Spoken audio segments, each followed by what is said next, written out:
할렐루야. 오늘도 말씀의 은혜가 여러분 가운데 있기를 원합니다. 제가 신학교를 2006년도에 입학을 했습니다. 2006년도에 입학하고 1학년 후반기쯤 돼서 이제 제가 모셨던 목사님께서 이제 사역을 나가야 되지 않느냐라고 해서 사역지를 소개해 주셨습니다. 그래서 그 고향인 전남 보성군 벌교읍입니다. 성산교회를 소개해 주셨습니다. 그래서 제가 이제 벌교로 사역지로 전도사로 나갑니다. 그래서 이렇게 말을 하니까 친구들이나 지인들이 그런 이야기를 합니다. 벌교 가서는 무엇 자랑하지 말라고? 주먹 자랑하지 말라고. 제가 싸움을 잘하는 것도 아니고 싸움 잘 못합니다. 그런데 벌교에 가서는 주먹 자랑하지 말라 이런 말이 그냥 여러 사람들이 이야기를 하는 것입니다. 그래서 제가 왜 벌교에 가서는 주먹 자랑하지 말라 하지? 그래서 찾아보니까 이게 원래 벌교에서 의병장으로 계셨던 안규홍 선생님이 일본 순사를 주먹으로요 때려눕힌 사건이 발단이 되어서 일본인들 사이에 유행하는 말, 좀 조심하라, 벌교 가서는 주먹 자랑하지 말라, 이 말들이 일본인들 사이에서 했던 말입니다. 근데 이 말이 이제는 한국 사람이나 또한 그 지역에 있는 사람들, 그곳에 들린 사람들이 벌교 지역에 가서는 주먹 자랑하지 말라, 이 말이 그냥 통용된 것입니다. 우리가 읽은 이 본문도 고린도 전서입니다. 고린도 전서는 바울이 고린도시에 있는 고린도 교회 가운데 보낸 편지 중에 하나입니다. 이 고린도 지역에 살고 있는 고린도 도시에도 일컫는 말이 있습니다. 벌교 가면 주먹 자랑하지 말란 것처럼 이들 사이에도 통용되는 말이 있는데, 바로 헬라어로 보면 코린티아조마라는, 코린티아조마, 이것은 고린도스럽다, 고린도답다라는 말입니다. 근데 이게 좋은 말은 아닙니다. 이 말은 그 도시가 방탕하고 성적으로 타락했다는 말과 동의합니다. 그러니까 어떤 사람이 다른 사람한테 고린도스럽다, 이 말은 너는 방탕하고 성적으로 타락한 사람이야 라는 표현인 것입니다. 좋은 말이 아니죠.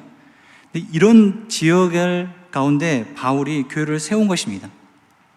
이 말은 고린도 지역이 이럴 만한 환경적인 요인이 있다는 것입니다. 원래 고린도 지역은 사람들이 많이 살았고 또한 사람들이 왕성하게 활동을 했던 지역이었습니다. 도시였죠. 그런데 다른 나라에게 멸망당하고 그곳에 사람이 살 수 없는 지역으로 되었습니다. 근데 이 지역을 로마의 황제인 줄리어스가 주전 44년에 도시로 세웁니다. 근데 그 지역은 앞에서 말한 것처럼 남과 부 동서로 교통의 요충지였고 상업이 발달한 지역이었습니다. 그리스 지역에서 가장 큰 도시 중에 하나입니다. 그 시대에 살았던 사람이 한 10만 명 정도 됐다니까 큰 도시입니다. 그 도시에 사람들이 모여들기 시작합니다. 급격히 성장했습니다. 또한 상업이 발달하고 교통이 요충지이기 때문에 많은 무역들이 이루어졌습니다. 신흥 부자들이 생겨났습니다. 그런데 많은 사람들이 유입되었기 때문에 그 사람들이 또한 그들의 사람만 유입된 게 아니라 그들이 믿었던 신들도 함께 유입된 것입니다. 그래서 그곳에는 자신들이 가지고 온 신을 믿는 사당이나 사원들이 많은 것입니다. 심지어 많은 이방 종교로 인해서 우상이 많았을 뿐만 아니라 성적으로 타락한 제사들이 유행한 것입니다. 그래서 고린도답다란 말은 방탕하고 또한 성적으로 타락했다는 말이 맞고 그렇게 불리웠습니다. 이런 도시의 특징을 가진 그 도시에 바울이 2차 전도여행 때 고린도 교회를 세웠습니다. 고린도 교회에 있는 사람들은 다양한 인종들이 모였습니다.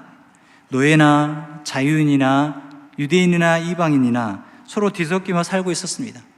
그런데 그들 가운데, 이방인들 가운데 여전히 자신들이 그전에 살았던 모습, 인습들, 또한 우상을 섬겼던 모습들은 여전히 남아 있었습니다. 그래서 교회 가운데 있는 좋지 못한 모습들, 파당을 지어서 분열하고, 그리고 도덕적으로 타락하고 영적으로 미성숙하고 또한 법적으로 자신들의 문제를 가지고 하고 교만하고 음란하고 어찌 보면 그 문제투성이, 말썽쟁이, 그냥 말썽이 냉장고처럼 있는 사람들입니다. 그렇게 모여있는 사람들 가운데 바울이 편지를 쓰는 것입니다. 여러분, 그런 문제를 여러분이 알고 있다면 편지 첫 서두에서 어떤 말을 쓰겠습니까? 저 같으면 이렇게 썼을 것입니다. 고린도 교회 여러분을 생각하면 제가 잠도 안 오고 입맛도 없고 스트레스를 받아서 병이 났습니다. 그러나 바울은 그렇게 이 고린도전서 편지를 그렇게 시작하지 않았습니다. 자신에게 아픔이 되고 또한 미움이나 또한 고통이 있는 교회이지만 그런 마음으로 하지 않고 그들이 어떤 마음을 가지고 있든지 간에 실망하거나 또한 사도의 직분의 모습으로 그들을 바라보는 것이 아니라 그들을 부르신 이가 있다는 것을 분명히 아는 것입니다. 사도 바울도 자신이 하나님께서 부르셔서 복음 전하는 자로 사용한 것처럼 이 고린도 교회 성도들도 하나님께서 부르신 자들이는 것입니다. 그들의 문제를 다루기 전에 그들이 이런 문제들이 많은 것을 보고 그 문제를 먼저 끄집기 전에 그들이 누구인지를 분명히 알게 하는 것입니다. 왜냐하면 자신이 누구인지를 알면 그 잘못된 문제들이 보이기 시작합니다. 그 문제들을 함께 걸어가고 있는데 자신이 누구인지를 모르면 그 문제를 자각하지 못하면 그 문제로 받아들일 수 없는 것이 사람인 것입니다. 자신이 어떠한 존재이고 자신이 어떤 부름을 받았는지를 분명히 알 때 자신에 있는 문제, 어려움, 그것을 통해서 하나님 앞에 나아가기도 하고 하나님께 부르짖기도 하고 하나님의 뜻이 무엇인지 발견하는 것입니다. 바울은 그것을 알았기 때문에 자신을 불렀고 이 고린도 교회 성도들을 부른 하나님의 뜻에 따라서 그들을 부르고 있는 것입니다. 마찬가지로 이 시대를 살아가는 우리들, 이곳에 앉아있는 모든 성도들 여러분도 하나님이 부르셨습니다. 믿으십니까? 하나님이 여러분을 택하셨습니다. 믿으십니까? 창세전에 하나님이 여러분을 택하시고 부르셔서 하나님의 자녀로 삼아주셨다는 것입니다. 그것을 잊지 말아야지 내가 이 땅을 살아갈 때 하나님의 도우심으로 살아가고 세상의 많은 문제들과 어려움을 바라볼 수 있는 힘이 있게 된다는 것입니다. 바울은 그것을 알았기 때문에 고린도전서를 시작할 때 그들이 누구인지를 분명히 밝히고 있습니다. 그러기 전에 먼저 1장 우리가 읽은 1절부터 9절 말씀을 보면 편지를 먼저 쓴 사람, 자신이 누구인지를 밝히고 있습니다. 1절에 보면 하나님의 뜻을 따라 그리스도 예수의 사도로 부르심을 받은 바울과 형제 소수데네는 하나님의 뜻을 따라 그리스도 예수의 사도로 부르심을 받은 바울이라고 했습니다. 자신을 부른 이가 하나님이시라는 것입니다. 자신이 어떤 능력이나 자신이 가진 학벌로 된 것이 아니라 자신의 뜻으로 된 것이 아니라 하나님이 부르셨다는 것입니다. 왜 먼저 서두에 1절에서 그렇게 표현할 수 있을까요? 고린도 교회의 성도들이 바울을 보면서 너가 사도냐? 너가 진짜 하나님의 부르심을 받은 사람이냐? 너희가 예수님과 함께 동고동락하지 않았던 사람 아니냐? 어떻게 너가 사도로 부를 수 있느냐? 그런데 그 물음에 바울은 편지 소조절부터 자신이 누구인지를 확고히 말하고 있습니다. 나는 하나님의 뜻을 따라 그리스도 예수의 사도로 부르심을 받은 사람이다. 고린도 교회 성도들에게 나는 사도다. 그 사도직은 내가 내어 붙인 게 아니라 하나님의 뜻을 따라 된 것이다. 자신이 사도직의 원천이 어디서인지를 분명히 밝히고 있는 것입니다. 사도란 말은 바로 보내심을 받은 자란 뜻입니다. 복음 전파를 위해서 예수님께서 직접 부르시고 선택하셔서 보냄을 받은 자들, 보낸 자들을 말합니다. 그래서 그 자격을 보면 예수님과 함께 3년의 시간 동안 함께 먹고 마시고 그 교훈을 듣고 또한 예수님께서 죽은 지 3일 만에 부활하신 예수님을 목격하고 예수님의 명령을 가지고 세상에 나갔던 사람들을 사도라고 합니다. 증인으로 산 자를 사도라고 부르죠. 그런데 바울은 사도가 될 수 있습니까? 이 조건에 의하면 될 수 없습니다. 그런데 예수님께서 사도 바울에게 사울일 때 직접 찾아오셔서 부활의 주님께서 그를 직접 만나 주셨고 그에게 직접 복음 전파의 사명을, 그 일을 맡기신 것입니다. 그래서 사도로 인정받는 것이죠. 사람의 생각으로 보면 사도가 아닌 것처럼 보이지만 하나님이 부르셨고 하나님이 택하셨기 때문에 가능한 것입니다. 분명한 것은 사람이 부름이 아니라 하나님의 부르심인 것입니다.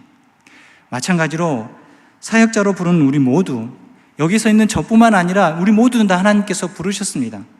하나님께서 부르셨기 때문에 여러분이 어떠한 삶을 사느냐, 누가 나를 부르셨느냐에 대해서 정확히 아는 것이 필요합니다. 보통 교회에서 보면 하나님의 부르심을 받아서 많은 봉사하는 이들이 있습니다. 주일학교 교사로, 또한 찬양대로, 또한 주차를 돕는 분으로, 방송실로, 특별히 우리 자치기관의 임원으로 여러 가지로 섬기고 있습니다. 그 섬김의 자리를 내가 어떤 능력이 있어서 힘이 있어서 된 것이 아니라 하나님께서 불러서 시키신 것임을 기억해야 됩니다. 내가 하기 싫어서, 내가 하지 못해서가 문제가 아니라 하나님의 부르심을, 하나님의 선택하심을 온전히 믿는 믿음이 필요한 것입니다. 그럴 때 힘을 주시고, 그럴 때 함께 하시고, 그럴 때 그 역할을 잘 감당할 수 있는 것입니다. 그런데 우리는 그렇지 못하면 우리 가운데 흔들거릴 수 있습니다. 사람의 말에, 사람의 반응에 일희일비하고 포기하거나 멈추거나 아니면 좌지우지하면서 잘못된 길로 흘러갈 때가 있습니다. 그 자리는 사람의 이익에 따라 있는 것이 아니라 하나님께서 선택하셔 부르셔서 보낸 자리라는 것입니다. 그것을 누가요? 저에게 맡기신 것입니다. 여러분에게 맡기신다는 것입니다. 그래서 우리 위치 가운데 하나님이 부르셨음을 알고 오늘도 걸어가야 할 것입니다. 하나님은 우리를 동역자로 부르셨고 하나님은 그 자리를 맡기셔서 그냥 맡기신 게 아니라 달란트와 은사를 주셨습니다. 예수님도 예수님의 제자들을 보내실 때 그냥 보내지 않으시고 능력을 입혀 보내신 것처럼 우리도 하나님의 부르심을 받았다면 성령께서 함께 하셔서 그 역할을, 그 자리를 잘 감당할 수 있도록 붙들어 주실 줄 믿습니다. 그것이 우리 가운데 믿음으로 나아가는 것입니다. 우리를 하나님께서 그냥 부르시지 않았습니다.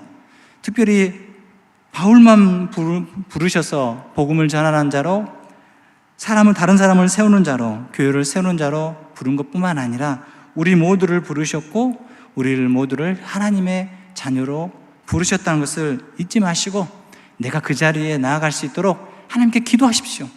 하나님 뜻을 찾으십시오. 왜냐하면 하나님께서 부르셨기 때문에 끝까지 책임져 주십니다.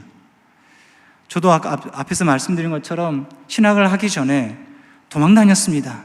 도저히 못하겠다고, 안 하겠다고, 왜 저를 그렇게 그곳에 보내시냐고, 하나님 너무하십니다, 그런 말까지 했죠. 근데 하나님은 끝내는 막다른 골목으로 몰아넣으시더라고요. 몰아넣으셔서 끝내는 사역자의 길로, 목회자의 길로 옮기시는 것입니다. 그러놓고 그냥 보내셨고 하나님은 난 보냈으니까 땡 그러지 않으셨습니다. 늘 함께 하셨고 늘 공급하셨고 늘 붙드심을 여전히 지금도 느끼고 있습니다. 저만 느끼는 거겠습니까? 아닙니다. 우리 모두 이 자리에 모여 있는 모든 분들, 예배하는 모든 분들이 다 하나님이 부르셨고 함께 하신다는 것입니다. 그것을 우리는 기억하며 사시길 바랍니다. 그렇다면 편지를 쓴 사람이 있으면 받는 자가 있을 거 아니겠습니까? 오늘 본문에서 2절에 보면 이 편지를 받는 사람들의 모습이 담겨져 있습니다. 보시면 고린도에 있는 하나님의 교회 곧 그리스도 예수 안에서 거룩하여지고 송도라 부르심을 받은 자들과 또 각처에서 우리의 주 곧 그들과 우리의 주 되신 예수 그리스도의 이름을 부르는 모든 자들에게, 이 바울은 이 고린도 교회 성도들에게 그들이 정체성이 무엇인지, 자신들이 어떠한 사람인지를 세 가지를 밝히고 있습니다. 그들을 하나님께서 부르셨다는 것입니다. 그 첫째가 바로 읽은 말씀 가운데 2절 말씀이 바로 예수 안에서 거룩하여지고 성도라 부르심을 받는 자들에게, 성도로 부름 받은 자들입니다. 하나님이 선택한 사람이고 하나님께서 하나님의 자녀라는 것입니다. 그들은 하나님께서 선택하신 하나님의 자녀로 부름 받았다는 것입니다. 바울의 입장에서 보면 문제가 많고 어리석하고 또 육적인 그리스도인의 모습을 그냥 어린아이 같은 모습으로 살아가고 있는 그들에게 그런 딱지를 붙이는 게 더 좋을 것 같습니다. 야, 너희는 이런 사람이야? 너희들은 이렇게 연약해야? 근데 그렇지 말하지 않았습니다. 그들에게 그렇게 어울릴지는 말들을 하지 아니하고 그들을 성도라 부르신 것입니다. 편지를 받은 그들에게 성도라 부르는 것은 그들이 어떠한 존재인지를 알길 바라는 마음에 담고 있습니다. 그것은 바울의 마음을 뛰어넘어서 하나님의 마음인 것입니다. 너희들은 성도야. 예수 그리스도를 주라 부르는 자들이다. 바울의 입에서 말하는 것이 아니라 하나님께서 그렇게 말씀하시는 것입니다. 하나님께서 그들에게 그렇게 명령하신 거죠. 하나님은 이때뿐만 아니라 그 전에서 똑같이 말씀하십니다. 하나님은 변함없으시는 분이십니다. 하나님은 과거에도 분명히 말씀하십니다. 이스라엘 백성들이 출애굽에서 광야에 왔습니다. 근데 광야에 왔지만 그들은 노예 신분이었고 어찌 보면 오합지졸입니다. 그래서 그런지 조금만 어려움이 있으면 불평하고 불만하고 심지어 모세와 아론, 하나님까지 삿대질하고 원망했습니다. 우리가 없습니다. 먹을 것이 없습니다. 우리를 이 땅에서 굶겨 죽입니까? 우리를 목마르게 죽게 합니까? 우리를 그냥 애굽에 내버려 뒀으면 우리가 고기도 먹고 잘 살 거 아닙니까? 그들이 노예 신분인데 퍽이나 잘 살겠습니까? 근데 그들은 조그만 문제만 있으면 원망하고 불평합니다. 그건 하나님께 원망하고 불평한 거 아니겠습니까? 근데 그런 원망과 불평을 듣는 하나님이 그냥 그래 알았다 너도 여기서 끝이다 라고 하시면 좋겠지만 그러나 그렇지 않으셨습니다. 하나님은 그들을 택하시고 부르신 것을 후회하지 않으셨습니다. 보시면 출애굽기 19장 5절 6절 말씀을 보면 그들에게 어울리지 않는 말씀을 하십니다. 세계가 다 내게 속하였나니 너희가 내 말을 잘 듣고 내 언약을 지키면 너희는 모든 민족 중에 내 소유가 되겠고 하나님의 소유가 되겠다는 너희는 내게 대하여 제사장 나라가 되며 하나님을 예배하고 하나님의 복을 받는 제사장 나라가 될 것이며 거룩한 백성이 되리라. 하나님께서는 그들을 많은 민족 중에서 하나님의 소유로 백성으로 삼으시고 또한 제사장 나라와 거룩한 백성으로 택하시고 부르신다는 것입니다. 아무리 너희가 불평하고 원망하는 그 모습이 있을지라도 하나님은 아브라함과 이삭과 야곱에 약속하셨던 그 약속을 신실하게 이루신다는 것입니다. 하나님은 자신이 선택한 백성은 그 백성을 끝까지 포기하지 않으시는 변함없는 분이 되어주십니다. 그 하나님은 우리에게도 동일한 하나님이 되어주시고 지금도 우리 가운데 역사하시는 하나님이 되어주십니다. 베드로전서 2장 9절에 보면 베드로 사도는 이렇게 고백합니다. 그러나 너희는 택하신 족속이요 왕같은 제사장들이요 거룩한 나라요 그의 소유된 백성이니 이는 너희를 어두운 데서 불러내어 그의 기이한 빛에 들어가게 하신 이에 아름다운 덕을 선포하게 하려 하심이라. 우리를 어떠한 사람, 베드로전서는 그 나그네 같은 인생을 살고 있는 그 믿는 백성들에게, 그리스도인들에게 다시금 돌아가지 않는 유대교로 돌아가지 않는 그들에게 다시금 선포하는 말씀입니다. 너희는 택하신 족속이다. 하나님이 택하신 족속이다. 태초전에 선택하신 하나님의 사람이다. 왕같은 제사장이고 거룩한 나라고 그의 소유된 백성이다. 그렇게 택하신 이유가 있어요. 그것은 그의 기이한 빛에 들어가게 하셔서 아름다운 덕을 선포하게 하시기 위함인 것입니다. 하나님이 우리를 부르시고 택하신 이유가 확실합니다. 어두운 데서 불러내어서 빛에 들어가게 하신 것입니다. 사망에서 불러내어 영원한 생명에 이르게 하신 것입니다. 그리고 그 영원한 생명을 가진 자가 자신만 누리는 것이 아니라 그 생명을 가지고 다른 사람에게 전달하고 다른 사람에게 표현하고 다른 사람에게 믿음의 백성의 삶을 온전히 보여주라 말씀하시는 것입니다. 빛과 소금의 역할을 감당하게 하신 것입니다. 우리를 하나님이 택하신 모습은 영원한 생명을 얻고 그 영원한 생명을 가지고 오늘도 그 생명을 표현하고 빛된 자녀로 살아가기를 원하신다는 것입니다. 그 자리로, 그 삶으로 우리를 부르셨습니다. 믿으시길 바랍니다. 그것을 믿음으로 고백하는 귀한 하나님의 사람 되시길 바랍니다. 둘째로 보면 그들에게 하나님께서 은혜를 주셨습니다. 4절 보면 그리스도 예수 안에서 너희에게 주신 하나님의 은혜로 말미암아 내가 너희를 위하여 항상 하나님께 감사하노니, 하나님께서 이 고린도 교회 성도들에게 은혜를 주셨습니다. 그 은혜 주신 것을 보니까 이 바울이 늘 감사해요, 하나님께. 5절 보면 이는 너희가 그 안에서 모든 일 곧 모든 언변과 모든 지식의 풍족함으로, 그들이 언변이나 모든 지식의 풍족함을 누리고 있습니다. 그리고 7절에 보면 너희가 모든 은사의 부족함이 없이 우리 주 예수 그리스도의 나타나심을 기다림이라. 은사도 많았습니다. 고린도 교회 가운데 문제 중에 하나가 은사가 너무 많아서 그 은사를 하나님의 교회, 하나님의 영광과 교회를 위해서 사용하기보다 자신을 드러내고 자신의 이익을 취한 나머지 그 은사가 문제가 됐던 것입니다. 고린도 이 교회는 하나님이 얼마나 풍성한 은혜를 줬는지를 보여주는 단적인 모습입니다. 그들은 능력 있는 사람들입니다. 근데 그 능력은 어디로부터 왔느냐? 하나님의 은혜로 하나님이 주셨다는 것입니다. 하나님께서 그들을 택하시고 그들이 그 모든 것들을 잘 이해하고 표현할 수 있도록 하나님께서 은혜 주셨다는, 헬라 사상을, 헬라 철학을 잘 알게 하셨고 그 그리스 로마의 문화들을, 모습들을 잘 이해할 수 있도록 하셨다는 것입니다. 그리고 더불어서 바울이 전한 그 복음을 잘 이해하고 또한 그것을 받아들일 수 있도록 하나님께서 은혜 주셨다는 것입니다. 그들이 이것을 행할 수 있는 원천이 하나님의 은혜, 바로 하나님의 은혜를 받아서 능력 있는 자의 삶을 살고 있다는 것입니다. 그들은 너희는 하나님이 주셨기 때문에 능력 있는 사람이다. 종종 하나님의 은혜를 받아서 능력 있는 자처럼 살고 있지만 우리는 그 능력을 오인하고 잘못 표현할 때가 많이 있는 것 같습니다.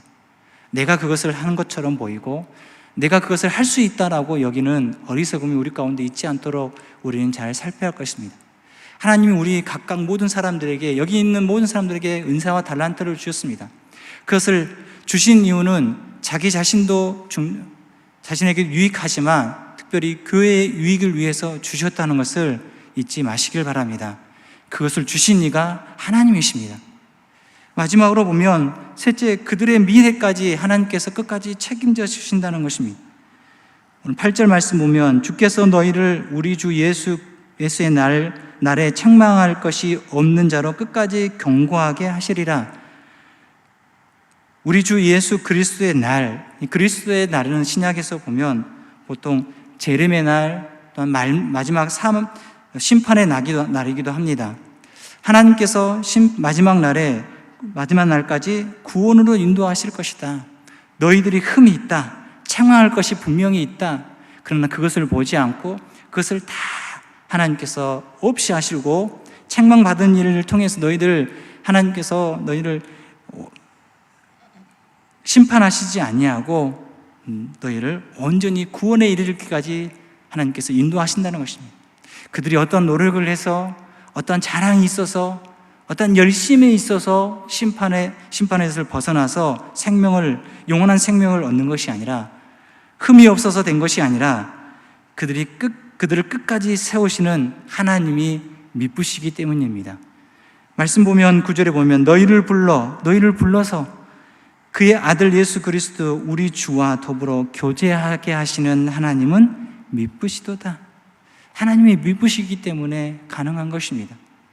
바울은 다른 서신을 통해서도 하나님의 약속을 분명히 선포합니다. 빌립보서 1장 6절에 보면 너희 안에서 착한 일을 시작하신 이가 그리스도 예수의 날까지 이루실 줄을 우리는 확신하노라. 그때까지 하나님께서 이루시는 일, 그 생명을 받는 구원의 일을 끝까지 이루실 것을 확신한다. 또한 빌립보서 1장 10절에 보면 너희로 지극히 선한 것을 분별하며 또 진실하여 허물 없이 그리스도의 날까지 이루고, 그리스도의 날까지 끝까지 이르게 하실 것입니다. 무엇이 잘남이 있겠습니까? 무엇이 우리가 구원을 받을 만한 자격이 있겠습니까? 아닙니다. 그것을 하실 이가 하나님이시고 끝까지 이루신다는 것입니다. 데살로니가전서 3장 13절에도 너희 마음을 굳건하게 하시고 우리 주 예수께서 그의 모든 성도와 함께 강림하실 때 하나님 우리 아버지 앞에서 거룩함에 흠이 없게 하시기를 원하노라. 바울은 데살로니가 교회 가운데 기도하면서 너희 마음을 굳건하게 하시고 주 예수께서 그의 모든 성도와 함께 강림하실 때까지 하나님께서 흠이 없게 그렇게 하시기를 원하고 또한 그렇게 하실 것이다. 그것을 확고하게 붙들라고 말씀하는 것입니다. 그렇게 기도하는 바울이 기도하는 이유는 무엇이겠습니까? 바로 9절 말씀처럼 그렇게 하시는 하나님은 미쁘시기 때문입니다. 미쁘다는 말은 믿음직스러운, 믿을 만한, 변함이 없으신 그런 뜻을 가지고 있습니다. 하나님은 그러한 분이십니다. 사람은 늘 변합니다. 사람은 늘 화장실 갈 때와 나올 때가 다른 것처럼 순간순간 생각이 바뀝니다. 그러나 우리 하나님은 변함이 없으십니다. 그 하나님은 미쁘십니다. 그 하나님을 믿는 백성으로 살아가는 것이 참 행복한 것입니다. 하나님이 변심을 잘한다고 생각해 주십시오. 우리가 뭘 하면 하나님께서 받아주시고 우리가 잘못하면 해초리만 맨날 드신다고 생각해 보십시오. 우리의 해초리, 저의 해초리가 저의 종아리가 남아나지 않을 것입니다. 그러나 우리 하나님은 변함이 없으십니다. 바울은 자신에게 욕하고 사도가 아니라고 손가락질하고 쫓아내는 이 고린도 교회 성도들을 보면서 어떤 생각이 들었겠습니까?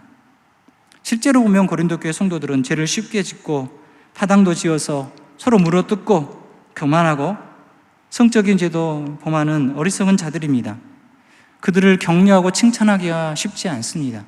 아니, 제 아들이 그렇게 한다고 생각해 보시면 제가 그래 잘했구나 하겠습니까? 그렇게 어리석은 부모가 어디 있겠습니까? 근데 바울은 자신의 눈으로 보는 것이 아니라 하나님의 눈으로 하나님이 고린도 교회 성도들을, 그 사람들을 어떻게 보느냐가 중요한 것을 알기 때문에 그 뜻을 따르는 것입니다. 하나님이 그들을 그렇게 보신 것입니다. 왜 그렇게 보신 것입니까? 다른 이유가 없습니다. 바로 예수 그리스도의 피 때문입니다. 예수 그리스도가 십자가의 죽으심으로 화목제물이 되어주셔서 하나님과 나 사이에 죄로 말미암아 무너질 수 없는 완고한 그 담을 온전히 무너뜨렸고 회복시켜 주셨습니다. 그 예수 그리스도의 피 때문에 하나님께서 변함없이 그들을 성도라 부르시고 우리를 자녀라 부르시는 것입니다. 바울은 고린도 교회 성도들을 문제를 이야기하기 전에 너희들이 무엇이 잘못됐다, 너희들이 이것이 실수하고 있다, 그것을 먼저 말하기 전에 그들이 누구인지를 말하고 있습니다. 그 첫 번째가 바로 너희들은 하나님의 자녀다, 성도이다, 거룩한 백성이다. 그리고 너희들에게 있는 언변과 모든 지식의 풍족함은 바로 하나님이 주신 그 능력이 있는 자들이다. 그리고 마지막에는 너희들을 끝까지 천국으로 하나님께서 인도하실 것이다. 왜요? 하나님은 미쁘시기 때문이다. 그 미쁘신 하나님이 그때나 지금이나 동일하신 하나님이 되어주십니다. 그 하나님께서 동일하게 우리에게 말씀합니다. 너희는 내가 택한 하나님의 사람이다. 너희들이 모든 삶 가운데 힘을 발휘할 수 있도록 내가 너와 은사와 달란트를 주었다. 그리고 너가 어떤 잘못을 있든지 간에 나는 너를 끝까지 인도하고 너를 끝까지 보호할 것이다. 왜? 나는 미쁜 하나님이고 나는 내 아들을 독자 예수를 내어주면서까지 너를 사랑하는 사랑의 하나님이라는 것입니다. 우리의 모습을 뒤돌아보면 고린도 교회 성도들과 다를 게 없는 사람인 것 같습니다. 어찌 보면 더할 수도 있죠. 우리도 제 갈 길을 갔던 욕심 많은 패역한 사람들입니다. 그럼에도 불구하고 하나님께서는 우리를 성도라 부르셨고 우리를 자녀 삼으시고 또한 끝까지 인도하시는 것입니다. 죄와 허물로 물들인 우리를 그리스도의 피로 흰 눈보다 더 희게 씻어주십니다. 그것을 고백하시고 또한 나아가시면 좋겠습니다. 앞에서 잠깐 말씀드린 것처럼 고린도시에 살고 있는 사람들은 고린도스럽다, 이 말이 무슨 뜻인지 압니다. 고린도 교회 성도들도 그 뜻을 알 것입니다. 그들의 환경, 그들이 머물고 있는 지역이나 또한 신앙생활하는 삶이 이렇게 음란하고 방탕하고 문제가 많은 지역이었습니다. 그렇다면 그 문제가 많은 지역에서 문제가 많은 사람처럼 사는 것이 바른 모습일까요? 하나님의 택하신 백성다운 모습일까요? 아니라는 거예요. 너희들이 그런 상황이지만, 그런 상황에 놓여 있지만 너희는 누구냐? 거룩한 성도다. 하나님께서 끝까지 너희를 구원을 인도하는 구원받은 백성이다. 그것을 알고 살아가라. 마찬가지로 이 시대를 살아가는 우리도 마찬가지입니다. 세상 사람들은 더 잘 살기 위해서, 더 편한 것을 위해서 세상에 많은 가진 방법들을 가지고 옵니다. 하나님의 방법이 아니죠. 자신의 편함, 자신이 원하는 것들을 이루기 위해서 다른 사람을 짓누르고 가진 악한 방법들을 씁니다. 우리도 그것에 편승해서, 그래, 나도 그렇게 살아야지. 세상이 다 그렇게 사는데 나도 그렇게 살아가는 것이 좋은 모습 아닌가? 아니, 그들처럼 누리는 것이 복된 인생 아닐까? 그렇게 요구하는 세상 가운데 살아가고 있다면 여러분 어떻게 살아가시겠습니까? 그것을 뒤로 물러놓고, 아니, 나는 하나님이 택하신 백성이야. 하나님의 사람이야. 하나님께서 부르셨어. 하나님의 말씀으로 살아가는 사람이야 라고 담대히 여러분 가운데 입술의 고백뿐만 아니라 선포가 있기를 바랍니다. 왜요? 우리를 부르신 분이 하나님이시기 때문입니다. 그런 자로 하나님께서 살아가도록 부르신다는 것을 잊지 마시길 바랍니다. 말씀을 해주면 12월은 한 해를 마무리하는 달입니다. 한편으로 보면 하늘의 영광을 다 버리시고 땅에 평화를 주시기 위해서 이 땅에 오신 예수님을 탄생을 기념하는 날도 있습니다. 다르게 보면 새롭게 시작하는 날이기도 합니다. 죄로 죽어야 마땅하고 영원한 생명을 얻을 수 없는 우리지만 하나님의 사랑으로 말미암아 영원한 생명을 누리고 살아갈 수 있도록 다시금 발을 디딜 수 있는 좋은 날이 될 수 있다는 것입니다.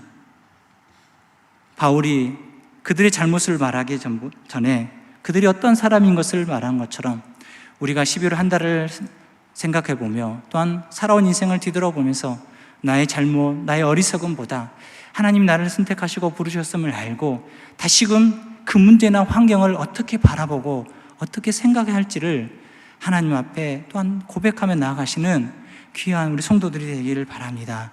그렇게 살도록 하나님께서 부르셨음을 알고 오늘 말씀해 주신 부르심을 받은 자로 바울만 불렀고 고린도 교회 성도들만 부른 것이 아니라 지금 이 자리에 앉아있는 모두를 하나님께서 부르셔서 하나님의 자녀로 살아갈 수 있도록 늘 새 힘을 주실 줄 믿습니다.